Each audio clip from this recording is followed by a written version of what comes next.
How to fix Roblox Microsoft Store stuck on loading screen. If your Roblox from the Microsoft Store version is stuck on the loading screen, the fix is actually kinda weird. You should disconnect unnecessary USB devices. Users on Reddit noted that unplugging certain USB peripherals, especially keyboards, steering wheels, or headphones, suddenly allowed Roblox to load properly. So if you have multiple USB devices connected, unplug any extra ones and try relaunching Roblox. And then simply plug it in again once it launches.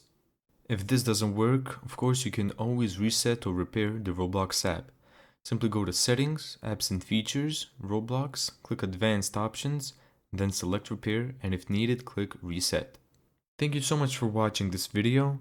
If you found this tutorial helpful, make sure to give it a thumbs up and subscribe. And as always, see you in the next video.